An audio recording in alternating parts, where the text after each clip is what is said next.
Lo hacemos en el Evangelio según San Mateo, capítulo 26. Mateo 26.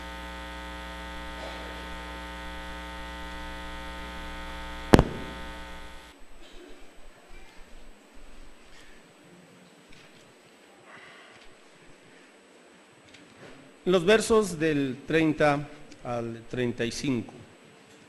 Mateo 26, versos del 30 al 35. Le voy a pedir que me siga con su vista en su Biblia. Le dice así la Escritura, Mateo 26, del 30 al 35. Y cuando hubieron cantado el himno, salieron al monte de los olivos. Entonces Jesús les dijo: todos vosotros os escandalizaréis de mí esta noche, porque escrito está: heriré al pastor, y las ovejas del rebaño serán dispersadas. Pero después que haya resucitado, iré delante de vosotros a Galilea. Respondiendo Pedro le dijo: aunque todos se escandalicen de ti, yo nunca me escandalizaré. Jesús le dijo: de cierto te digo que esta noche, antes que el gallo cante, me negarás 3 veces. Pedro le dijo: aunque me sea necesario morir contigo, no te negaré. Y todos los discípulos dijeron lo mismo. Vamos ahora a Lucas 22, por favor. Lucas 22, versos del 31 al 34. Lucas 22, en los versos del 31 al 34. Este es un pasaje igualmente paralelo al que estamos leyendo, pero escrito por Lucas. Lucas 22, versos del 31 al 34. Y dice así: dijo también el Señor Jesús: Simón, Simón, he aquí Satanás os ha pedido para zarandearos como a trigo, pero yo he rogado por ti que tu fe no falte, y tú, una vez vuelto, confirma a tus hermanos. Él le dijo: Señor, dispuesto estoy a ir contigo, no solo a la cárcel, sino también a la muerte. Y él le dijo: Pedro, te digo que el gallo no cantará hoy antes que tú niegues 3 veces que me conoces. Vamos a orar. Padre Santo, gracias por tu palabra. Y oramos, Señor, para que sea tu Espíritu quien ilumine nuestro entendimiento y nuestro corazón para poder recibir tu palabra con fe y con mansedumbre, creerla, Señor, y aplicarla. Gracias, Jesús, no solamente por tu sacrificio en la cruz al derramar tu sangre por nosotros, por nuestros pecados, sino también muchas gracias te damos porque tú venciste la muerte. La tumba quedó vacía, pues tú resucitaste, Señor, al 3er día de entre los muertos, demostrando así tu poder sobre el diablo, tu poder sobre la muerte, sobre el pecado, sobre la carne y sobre el mundo. Gracias, Jesús, porque eres vencedor, conquistador, y tu victoria ahora nos la compartes a cada uno de los que hemos creído en ti. Señor, limpia nuestros corazones en esta tarde y rogamos que tu palabra haga su obra para que la enviaste y lleve fruto que te glorifique. En el nombre de Jesús, amén. Bueno, hermanos, vamos a regresar nuestra Biblia a Mateo 26, por favor. Y el título de este mensaje es, a manera de pregunta: ¿viviendo en la carne o en el poder de la resurrección? Viviendo en la carne o en el poder de la resurrección. Los discípulos habían estado ya caminando con Jesús aproximadamente 3 años y medio. Y ya estaba llegando el fin del ministerio de Jesús y también de su vida. Estaba a punto de ir a la cruz del Calvario. Cuando sucede este hecho, en donde Jesús les dice: pues voy a morir, ¿verdad? Y Pedro le dice, ¿verdad?, a fin de cuentas como el líder que era del grupo: Señor, pues todos te van a negar, todos te van a abandonar, excepto yo, ¿verdad? Y si es necesario ir a la cárcel y a la muerte, pues aquí estoy, ¿verdad? Entonces, de aquí vamos a aprender algunas lecciones, hermanos, en cuanto a la vida de Pedro, pero también en cuanto al poder de la resurrección. Pregunta: ¿qué diferencia hace la resurrección de Cristo? Si Cristo no hubiera resucitado, ¿qué hubiera pasado? pues que su muerte no hubiera sido suficiente ni para salvarnos, ni para perdonarnos, ni para darnos la vida eterna, porque tendríamos un maestro más muerto y en la tumba.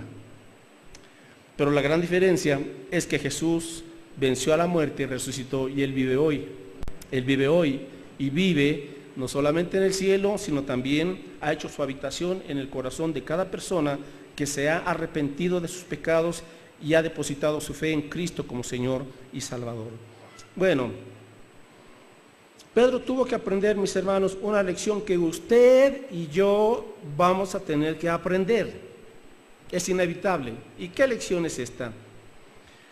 La lección de aprender a no confiar en nuestra carne, o sea, en nuestra propia voluntad, en nuestra fuerza, en nuestro ingenio, en nuestra capacidad, en el yo, sino tenemos que aprender a confiar siempre en el poder de la resurrección de Jesús.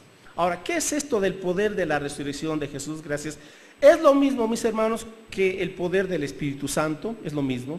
Es el poder del Cristo resucitado, es el poder de Dios que es más abundante y más poderoso, que actúa en nosotros más allá de lo que pedimos o entendemos. Es el mismo poder, es un solo poder. Es el poder de la resurrección, es el poder del Cristo vivo, es el poder del Espíritu Santo, que es la clave para poder vivir conforme a la voluntad de Dios. Pregunta, ¿cuántos de nosotros le hemos fallado al Señor? Todos, ¿verdad? Sinceramente, sin excepción. Pero Pedro rebasó el asunto, ¿verdad? Porque le dijo el Señor: Pedro, me vas a negar 3 veces, antes de que el gallo cante, me vas a negar.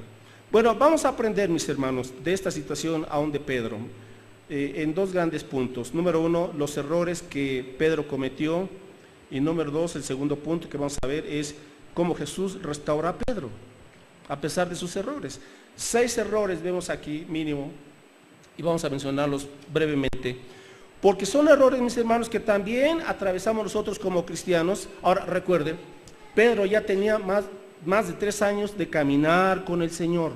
Vio sus milagros, vio sus maravillas, vio su amor, vio su poder, vio su sabiduría, etcétera. Y aún así, tenía que aprender esta lección. Número 1, cuando Pedro le dice: Señor, todos te negarán menos yo. Yo, Señor, voy contigo. Yo nunca te negaré. Ok, error número 1, confiar en sus fuerzas. Este es el error de todo creyente, que en un momento dado piensa que su experiencia, porque ya sabe, ya ha leído mucho la Biblia, ha tomado muchos cursos bíblicos, y nada de eso es malo, hermanos, por favor. Todo eso está bien, pero hay una línea en donde podemos rebasar el conocimiento, la experiencia que hemos adquirido como cristianos, y en un momento dado pensar que ya no necesitamos depender de Cristo para nuestro caminar diario en la fe. Señor, yo voy contigo, nunca te negaré, ellos te negarán excepto yo, Señor. Bueno, error número 1, confiar en sus propias fuerzas. Él pensó que con su fuerza en la carne podía ir con Jesús, y no, mis hermanos, no es nuestra voluntad férrea, ¿verdad? O nuestra inteligencia, o el que seamos muy brillantes intelectualmente, no. Él confió que él podía en sus propias fuerzas seguir a Jesús. Yo puedo hacerlo. Entonces, número 1, ahí comienza el error de Pedro. Confió en sus fuerzas. Cuando un joven dice: yo, mi carrera, mis estudios, mis influencias, mis palancas, mi hermosura, mis talentos, mi capacidad, nada de eso. Tienes que depender de Cristo. Estoy joven, tengo un gran futuro, sí, pero no puedes depender de tu carne. Tengo una gran familia, tengo grandes amigos, grandes maestros, y etcétera, etcétera. No puedes depender de eso. Eso es depender de la carne. Es confiar en tus fuerzas. Ese fue el primer error de Pedro. Segundo error, ok, estamos en Mateo 26, verso 38. Cuando Jesús va al huerto del Getsemaní, ¿verdad? Y va a orar porque está a unas cuantas horas de ir a la cruz del Calvario. Jesús les encarga a los discípulos que lo apoyen en oración. Mateo 26, 38. Dice aquí, entonces Jesús les dijo: mi alma está muy triste hasta la muerte. Quedaos aquí y velad, o sea, orad. O sea, estén despiertos, oren conmigo. Verso 39, yendo un poco adelante, Jesús se postró sobre su rostro orando y diciendo: Padre mío, si es posible, pase de mí esta copa, pero no sea como yo quiero, sino como tú. Vino luego a sus discípulos y los halló orando, no, durmiendo. Y dijo a Pedro, así que no habéis podido velar conmigo una hora, velad y orad para que no entréis en tentación. El espíritu a la verdad está dispuesto, pero la carne, ahí está otra vez, la carne es débil. Ok, segundo error, Pedro dejó de orar. Ahora, mis hermanos, a veces en la vida, y voy a hablar de los cristianos, tenemos que reconocer que en ocasiones, a veces vienen tragedias, situaciones duras, difíciles, en donde los cristianos tenemos que tocar fondo, porque obviamos y pasamos por alto algunos errores que no quisimos reconocer a tiempo. Y este es uno de esos errores. Dejamos de orar. Como las cosas están, pues hay más o menos tranquilas, ¿verdad?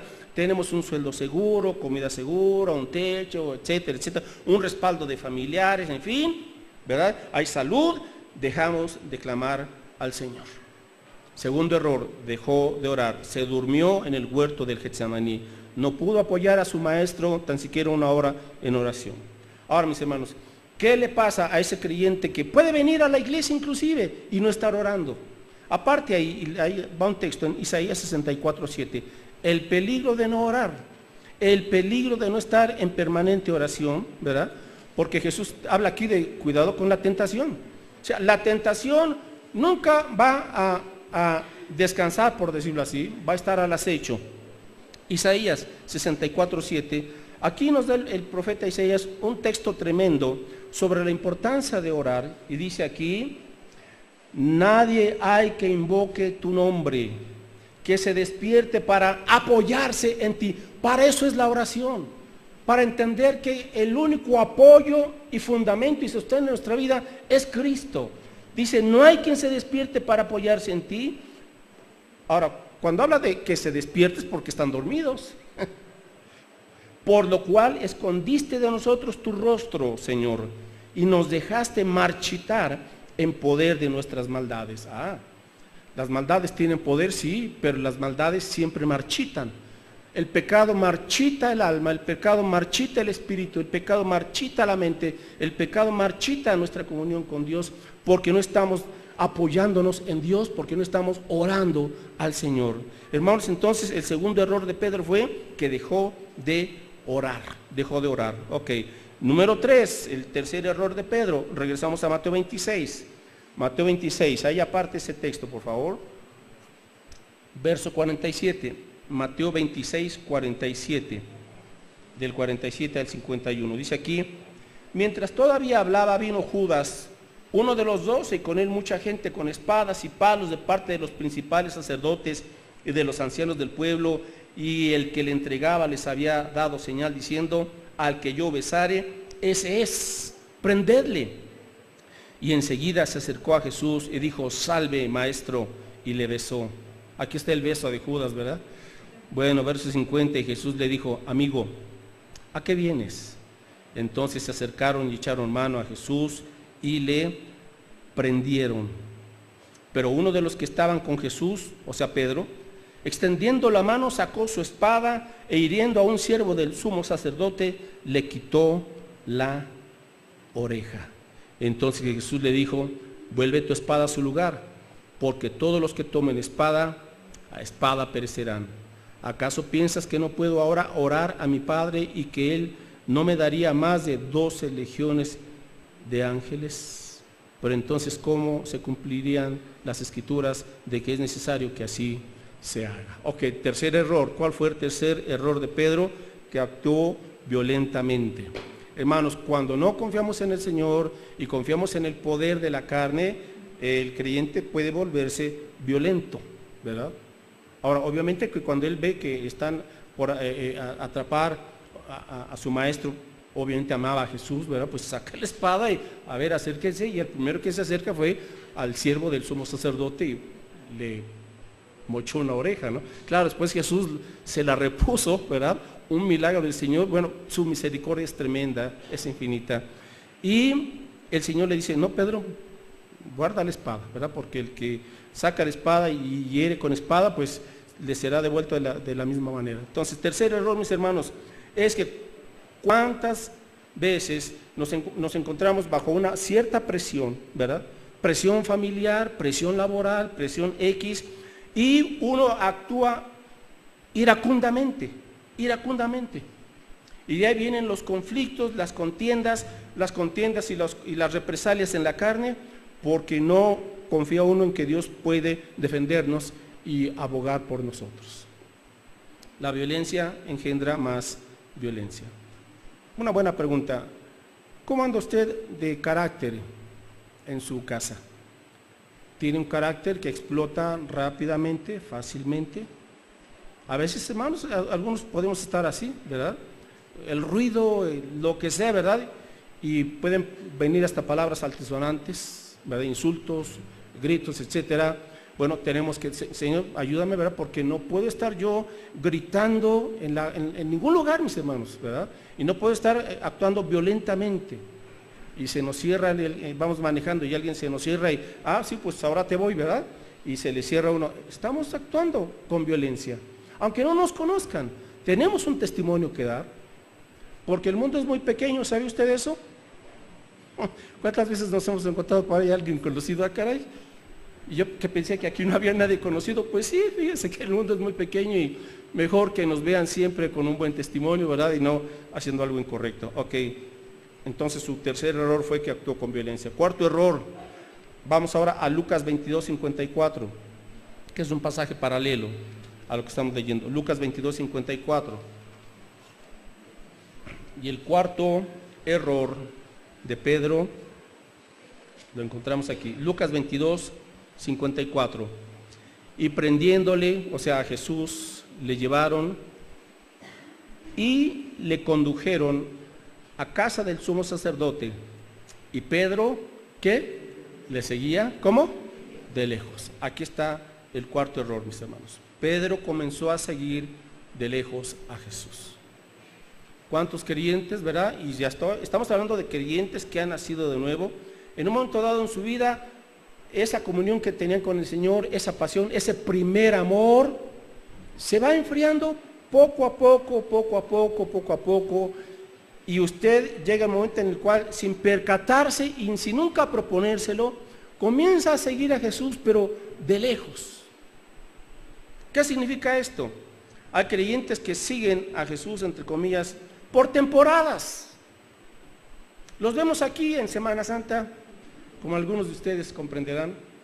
Los vemos en la Navidad, los vemos el día de las mamás, los vemos el día del papá, los vemos cuando los niños cantan en el coro, ahí sí viene toda la familia, ¿verdad?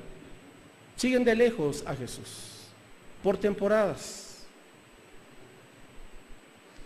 ¿Por qué? Porque ya no tienen un compromiso con Jesús. Ahora han permitido que el trabajo ocupe más tiempo, han permitido que sus distracciones, sus actividades que les encantan, le dedican más tiempo, ¿verdad? Amistad, o sea, muchas cosas, y el creyente sigue de lejos a Jesús. Pregunta de los que estamos aquí, ¿cuántos estamos siguiendo cercanamente a Jesús? ¿Y cuántos estamos, aunque estamos aquí, pero estamos lejos de Jesús? Ya no hay esa comunión con Él. El pecado, la carne, permitimos que todo eso se vaya acumulando. Y entonces nos distanciamos del Señor. Ya no somos fervientes, ya no tenemos el gozo del Señor, ya no experimentamos por eso la paz que Dios da cuando estamos en comunión con Él. No queremos compartir su palabra, etc. Ok, quinto error. Estamos ahí, continuamos en Lucas 22, verso 55. Y dice aquí que, y habiendo ellos encendido, obviamente ¿quiénes? Los soldados romanos y la gente que estaba allí alrededor, habiendo encendido fuego en medio del patio, o sea, una hoguera, se sentaron alrededor y Pedro se sentó también entre ellos. Bueno, el quinto error, ¿cuál fue? El quinto error es el siguiente, que comenzó a calentarse cerca de la hoguera con la gente incorrecta. Pedro comenzó a calentarse cerca de la hoguera con la gente incorrecta. Prendieron una hoguera. Obviamente, mis hermanos, cuando usted se aleja del Señor, busca el calor de la amistad del mundo. Usted busca la compañía del mundo, porque usted, por su mismo alejamiento del Señor, ya no experimenta el calor y la bondad, e inclusive tampoco ya como que quiere estar en las relaciones fraternales. Dice la Escritura, permanezca el amor fraternal. ¿Por qué? Porque el amor fraternal es un elemento esencial para la madurez de un cristiano. Un cristiano tiene que aprender a amar y ser amado también por los hermanos en la fe. Son las dos cosas, mis hermanos. No solamente amar, sino también sentirnos que la iglesia, que los hermanos en la fe nos extrañan, nos aman, están ayudándonos, apoyándonos, porque hay esa convivencia sana, ¿verdad? Porque no tenemos rencuras, ni amarguras, ni nada. Porque hay, hermanos, hay algo que el mundo no puede dar, y es un amor fraternal, limpio y sincero. Como dice Pedro, hermanos, amaos entrañablemente de corazón puro. El amor del mundo es muy diferente, no puede ser como el amor en Cristo, ni como el amor de los creyentes. Mirad cuál amor nos ha dado el Padre. Pero cuando, mis hermanos, no estamos cerca del Señor, ¿sabe qué sucede? Comenzamos ya no a querer convivir con los hermanos. A veces ya comenzamos a verlos a todos, hay un montón de hipócritas, son de lo peor, son y mira, y no me saludó, y no me visitó, y no me echó un telefonazo, y no esto, y comienza a ver a los andados de perico de medio mundo, ¿verdad? Puros errores en los hermanos. Dice, no, ya para qué voy. Y entonces usted comienza a buscar una hoguera, a calentarse en el calor del mundo. Ay, sí, mis amigos, ahí sí me invitan una cerveza, y ellos sí me comprenden y me dan buenos consejos, dicen que le pegue a mi esposa, que no. ¿Sí? Esos son los consejos del mundo. Llega tarde, no le des el gasto, mejor vente, vámonos aquí de parranda, ¿verdad? Sí, son los buenos consejos que el mundo da. Las malas compañías corrompen las buenas costumbres. Jóvenes, hay jóvenes que no quieren platicar con otros jóvenes. A ver, chavos, ¿por qué no te gusta estar con otros jóvenes? ¿Cuándo fue la reunión de jóvenes? ¿El domingo pasado, el antepasado? No digo nombres. Por ahí me acerqué a un jovencito. Vente aquí. No, vente, que está con los jóvenes. No, ¿por qué no? ¿Por qué no? Ándale un ratito, no, bueno, entonces, ok, te voy a preparar una reunión con los de la tercera edad, a ver si así quieres, te animas. Jóvenes, son jóvenes, convivan, platiquen, ábranse de corazón, cultiven amistades en Cristo, buenas amistades. No digo que los jóvenes de la iglesia son los jóvenes perfectos, no, no lo son, ¿verdad? Pero sí te digo que tienen el temor de Dios, algo que no tienen los jóvenes del mundo. Los jóvenes del mundo no pueden decir que tienen temor de Dios, porque no son cristianos. Un cristiano no puede tener, un inconverso no puede tener el temor de Dios hasta que viene Cristo a su corazón. Entonces, Pedro comenzó a sentarse ahí con las amistades incorrectas. Una pregunta, ¿qué tipo de amistades estás cultivando? Ahora, mis hermanos, hay que cultivar amistades, sí, pero para hacer testimonio. De acuerdo.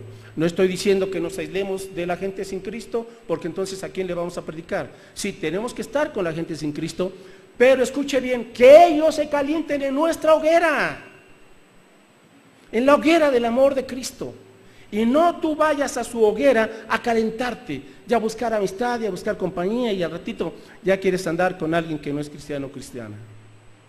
¿Qué andas haciendo con fuegos ajenos, verdad? Ok. Bien, hasta ahí. Creo que está bien, ya pasó ¿de quién creen, verdad? Bueno, ok, entonces, no dejes de congregarte. Júntate con los santos. No estoy diciendo los perfectos, los santos. Los santos somos los apartados del Señor. Ok, y el sexto error, mis hermanos. Lucas 22, 55. Entonces, después de que Pedro sigue de lejos a Jesús, comienza a calentarse en una hoguera ajena, ¿verdad? Verso 56, el sexto error. Pero una criada, al verle sentado al fuego, se fijó en él y dijo, también estaba con él. Pero Pedro lo negó diciendo, mujer, no lo conozco. Un poco después, viéndole otro, dijo, tú también eres de ellos. Y Pedro dijo, hombre, no lo soy. Aquí está, segunda vez en que lo niega. Y verso 59. Como una hora después, otro afirmaba diciendo, verdaderamente, también este estaba con él porque es Galileo. Y Pedro dijo, hombre, no sé lo que dices. Y enseguida, mientras él todavía hablaba, el gallo cantó. Entonces, vuelto el Señor, observe esta escena, vuelto el Señor Jesús, miró a Pedro. ¿Qué mirada sería esa? No fue una mirada de rencor, claro que no. Fue una mirada obviamente de compasión, como diciéndole, Pedro, te advertí. Y dice aquí que Pedro se acordó de la palabra del Señor que le había dicho, antes que el gallo cante me negarás 3 veces. Y Pedro, saliendo fuera, lloró amargamente.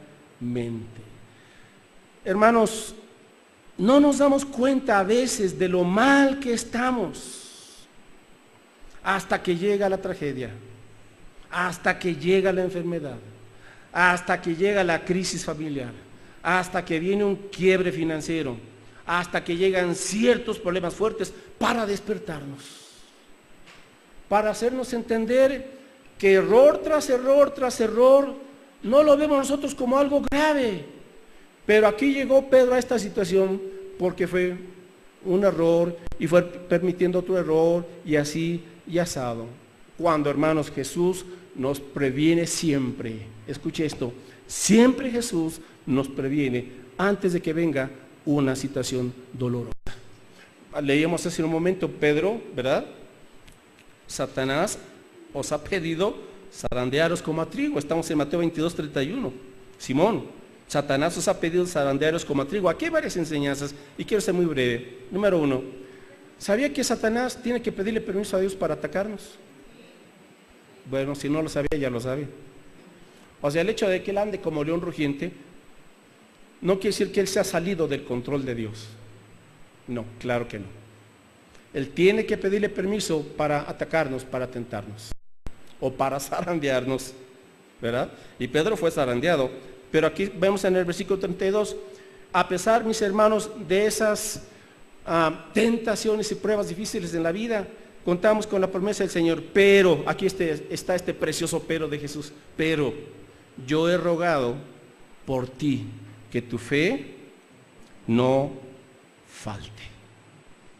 ¿Qué está haciendo Jesús el día de hoy? Orando por usted y por mí. Para que cuando nos venga el día malo, como dice Pablo al hablar de la armadura, cuando venga el día malo, nuestra fe no falte, mis hermanos. A veces vendrá una zarandeada, pero el Señor está orando por usted. Y sabe, esas zarandeadas son permitidas precisamente para esto, para sacudir nuestra confianza en la carne y para aprender a depender solamente de Cristo Jesús. Cuando Pedro escucha al gallo cantar y ve esa mirada del Señor, dice que llora amargamente. ¿Cuál fue la diferencia entonces entre Judas? Porque Judas también le negó y Pedro que le negó. Bueno, en que Judas tuvo remordimiento, por eso se ahorcó. Pero Pedro tuvo arrepentimiento, por eso lloró amargamente. Y aquí está una prueba del que ha nacido de nuevo.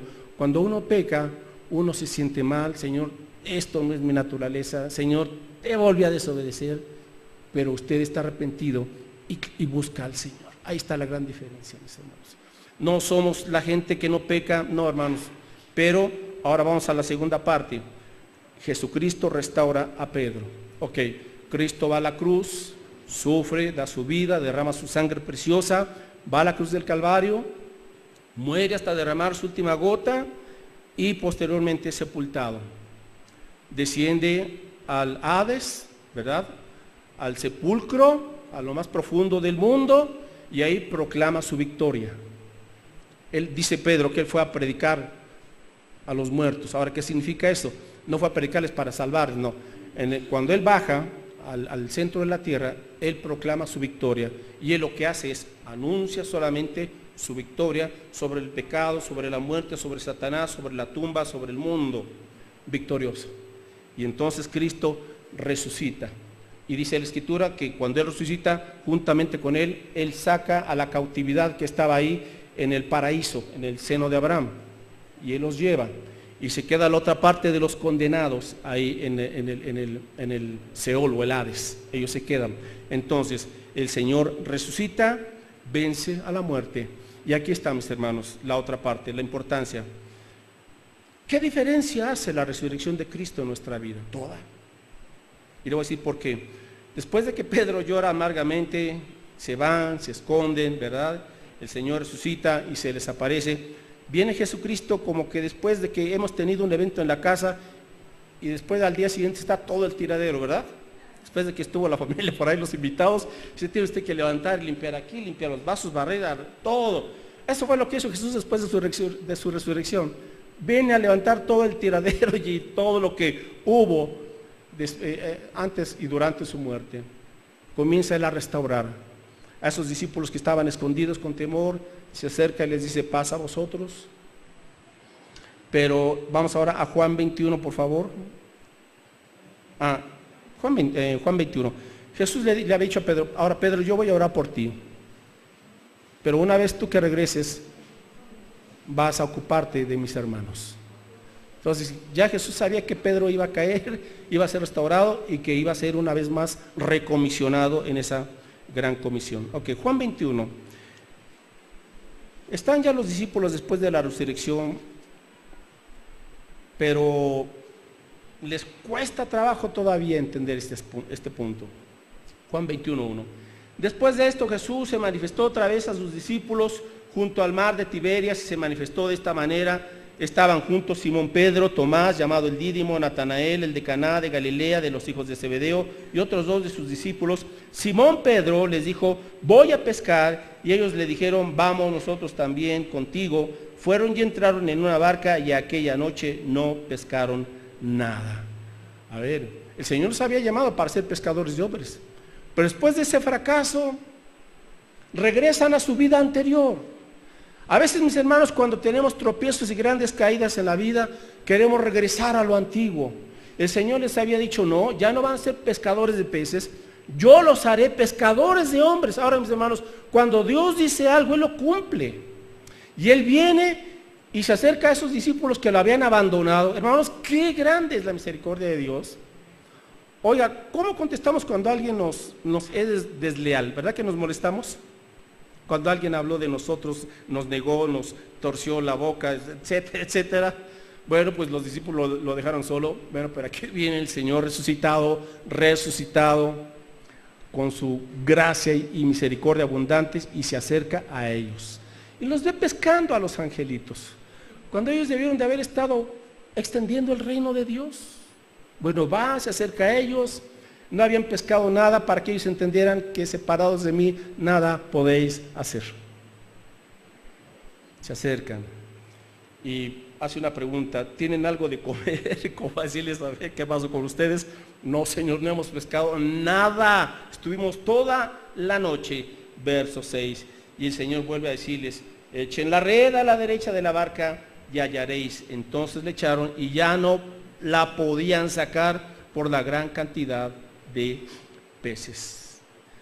Verso 7. Entonces aquel discípulo a quien Jesús amaba, o sea Juan, dijo a Pedro: es el Señor. Simón Pedro, cuando oyó que era el Señor, se ciñó la ropa porque se había despojado de ella y se echó al mar. Y los otros discípulos vinieron con la barca arrastrando la red de peces, pues no distaban de tierra sino como 200 codos. Bien. Pregunta: ¿amaba Pedro a Jesús? Sí. Los otros se quedaron en la barca esperando a que llegaran a la orilla, a la playa. Pedro se aventó un clavado y vámonos. Se ve que era un hombre fuerte, tenía un ímpetu tremendo. Primero que llegó a Jesús. Y aquí, hermanos, viene ya esta parte final. Después de que el Señor los invita a comer, y sin duda ahí estuvieron un buen rato platicando, viene, hermanos, el punto clave aquí: la restauración de Pedro. Verso 15. Cuando hubieron comido, Jesús dijo a Simón Pedro: Simón, hijo de Jonás, ¿me amas más que estos? Le respondió: sí, Señor, tú sabes que te amo. Él le dijo, apacienta mis corderos. Volvió a decirle la segunda vez, Simón, hijo de Jonás, ¿me amas? Pedro le respondió, sí, Señor, tú sabes que te amo. Le dijo, pastorea mis ovejas. Y le dijo la tercera vez, Simón, hijo de Jonás, ¿me amas? Pedro se entristeció de que le dijese la tercera vez, ¿me amas? Y le respondió, Señor, tú lo sabes todo, tú sabes que te amo. Y Jesús le dijo, apacienta mis ovejas. Aquí está, mis hermanos. Pedro había tenido una gran herida, un gran fracaso, algo que yo creo le iba a traumar toda su vida. Pero llega el Señor y lo restaura. Ahora, ¿cómo lo restaura? Con una confrontación personal. Ahora, no fue una discusión, fue una plática confrontativa, uno a uno. A ver, Pedro, como diciéndole, 3 veces me negaste, ¿verdad? Ahora, 3 veces voy a confirmarte. Y lo restaura con esa simple y sencilla pregunta, ¿me amas? 3 veces, ¿me amas, Pedro? Y Pedro primero le responde, sí, Señor, tú sabes que te quiero. Sí, Señor, tú sabes que te quiero. Y finalmente se sintió Pedro triste cuando le vuelve a preguntar, ¿de veras me amas? ¿Y cómo le responde Pedro? Señor, tú sabes todas las cosas. Ahora, mis hermanos, una buena pregunta que podemos hacernos en esta tarde. ¿Ama usted al Señor Jesús? Piénselo. ¿Ama usted al Señor Jesús? ¿Ama usted al Señor Jesús? Y puede venirle a la mente los errores que Pedro cometió. Dije esto y ya no di testimonio de él, lo he negado en mi trabajo, nadie sabe que soy cristiano, en mi familia casi tampoco nadie sabe que soy cristiano. Bueno, a veces le estamos negando. Y sin embargo, aquí viene el poder de la resurrección. Cuando entendemos, mis hermanos, que Cristo vive, que Él está vivo, que su tumba quedó vacía, porque Él resucitó. Aquí viene este asunto. A pesar de nuestros yerros, de nuestras caídas, mis hermanos, que hemos cometido contra el Señor, su gracia sigue siendo tan abundante que el que comenzó en vosotros, dice Pablo, la buena obra, la terminará hasta el día de Jesucristo. Entonces, todos los días, Dios está, hermanos, trabajando en nosotros. El Cristo resucitado. Escuche, Cristo no quedó en la cruz. Nosotros no vamos a una tumba, a ninguna, porque ninguna está Cristo, ni tenemos ninguna imagen de Él, porque Él venció a la muerte, venció al pecado y venció a la carne y al mundo. Cuando Pedro dice, Señor, tú lo sabes todo, ahora, mis hermanos, Pedro estaba mostrando aquí un arrepentimiento auténtico. Señor, sí, ¿verdad? Ahora, tú conoces mi corazón. Y aquí viene una noticia, ¿sabe? Dios sabe todas las cosas. Dios sabe lo que hay en su corazón. ¿Ama usted a Jesús? Ahora quizá alguien dirá, sí lo amo, pero no como debiera de ser. Está bien, reconózcalo. O sea, no se trata de fingir algo a lo cual no hemos llegado, hermanos, a una realidad plena quizás. ¿Cuánto amamos al Señor? Que usted dice, bueno, estoy apenas comenzando a amarle. Está bien, Él sabe su corazón. Alguien puede decir, estoy amando ya más y mejor a mi Señor. A veces tengo algunos tropiezos y algunas recaídas, pero aquí estoy. Hermano, Pedro cayó tremendamente, pero el Señor le restaura. Quizás usted se ha alejado, cayó, como sea. Déjeme decirle esto, Dios le da otra oportunidad. Dios le da otra oportunidad. ¿Qué hará usted con esa oportunidad? ¿Qué hará? Cristo. Señor, tú sabes lo que hay en mi corazón, mi desobediencia, mi falta de fe, lo que sea que me alejé, pero aquí estoy, Dios, aquí estoy. Y su gracia, mis hermanos, está para restaurarnos. Ahora, finalmente, la invitación Jesús la vuelve a hacer, verso 19. Verso 18, de cierto te digo, cuando eras más joven, le dijo Jesús a Pedro, te ceñías e ibas a donde querías, mas cuando ya seas viejo, extenderás tus manos y te ceñirá y te llevará a donde no quieras. Esto dijo dando a entender con qué muerte había de glorificar a Dios. ¿Con qué de glorificar a Dios? Y dicho esto, añadió Pedro, ¿qué? Sígueme, sígueme. Vamos, adelante, Pedro. Mis hermanos, no hay razón para que si usted cayó, se alejó, en lo que haya sido, no hay razón para que usted se quede ahí postrado y tirado, en el remordimiento y con la vergüenza y con la culpa. No hay razón. El Señor le dice, ¿me amas? Si usted le dice, sí, Señor, aquí estoy, y quiero amarte más, Cristo le vuelve a extender la invitación. Sígueme. ¿Qué hará usted? Yo sigo a Jesús. Oramos. Padre, gracias por tu palabra. Jesús, gracias porque tú resucitaste. No eres un Dios muerto, eres un Dios vivo. Y vives para reinar y para gobernar nuestro ser todos los días, para experimentar esa comunión plena, cercana, dulce contigo, Señor. Señor, todos hemos cometido errores, sin duda alguna, como Pedro los cometió. A veces no nos damos cuenta, Señor, o no queremos darnos cuenta de lo que está pasando con esos descuidos, con esos pecados. Pero, Señor, tú nos previenes y nos adviertes. Sin embargo, también contamos con tu promesa de que tú estás orando por nosotros, para que cuando lleguemos a enfrentar, Señor, la prueba, la tribulación, la tentación o ese día malo, podamos, Señor, seguir confiando en ti, porque tú eres más que vencedor, porque tú tienes toda la autoridad y todo el poder. Y ahora, Señor, esa autoridad y ese poder, el poder de tu resurrección, lo compartes con nosotros. Y es ese poder tuyo lo que nos permite día a día caminar en tu palabra, ser transformados, ser restaurados, aun cuando llegamos a caer. Y, Señor, pues seguimos siendo como barro en manos del alfarero, siendo transformados por ti, para parecernos cada día más a Jesucristo, tu Hijo. Señor, tú sabes que te amamos, tú sabes el grado, no podemos ocultarte nada a ti. Pero, Señor, tú lo que buscas es una actitud y un corazón sinceros, no la perfección, porque ninguno lo somos. Tú buscas una actitud humilde, dispuesta a hacer tu voluntad. Y, mi Señor, aquí estamos, dispuestos con un corazón para seguirte, para amarte, para conocerte y para servirte, mi Dios. Gracias, Padre, porque cuántas veces nos perdonas tú, cuántas veces nos has tenido que restaurar. Es por tu gracia solamente. Ayúdanos a ser fieles, ayúdanos, Señor, a regresar ese primer amor y a servirte y a seguirte con toda nuestra pasión y con todo nuestro ser. En el nombre de Cristo Jesús lo rogamos.